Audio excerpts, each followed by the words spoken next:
ఆ పెయింటింగ్ ఏసిన అతని నేమ్ ఉందంటే ఆ నేమ్ ద్వారా మనం అతని అడ్రస్ కనుక్కోవచ్చు కదా అని అవని అంటూ ఉంటుంది.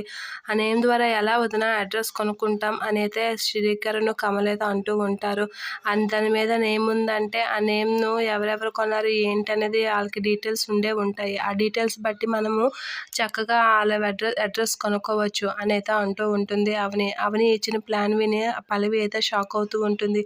ఇదేంటి ఇంత డీప్‌గా ఆలోచిస్తుంది అనైతే అనుకుంటూ ఉంటుంది పల్లవి. ఇక అవని అయితే అయినా ఆళ్ళకి ఎలాగో వదిన పేరుతో అడ్రస్ కనుక్కుంటాం అనైతే అంటూ ఉంటాడు కమల్. అదెలా సాధ్యం?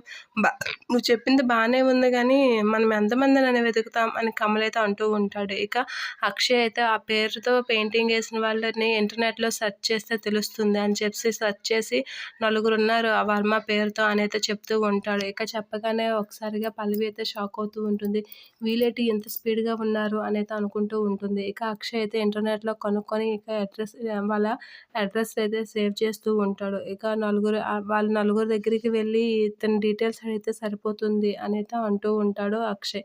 ఇక శ్రీకర్ కూడా సూపర్ అన్నయ్య మనం ఆ పనే చేద్దాం అనైతే అంటూ ఉంటాడు. ఇక కమల్ కూడా మంచిదే అన్నయ్య అలాగైతే అడ్రస్ ద్వారా మనము ఆ అమ్మాయిని వెతుక్కోవచ్చు. ఆ అమ్మాయి ఎక్కడుంది ఏంటనేది తెలుస్తుంది అనైతే అంటూ ఉంటుంది. ఇక పల్లవి అయితే చాలా టెన్షన్ పడుతూ ఉంటుంది. అక్షయ్, శ్రీకర్, కమల్ వీళ్ళందరూ ఆడిన మాటలన్నీ విని ఏంటి వీళ్ళింత స్పీడ్‌గా అడ్రస్ కనుక్కుంటున్నారు. ఎలాగైనా తనని కనుక్కుంటారా ఏంటి అనైతే టెన్షన్ పడుతూ ఉంటుంది పల్లవి.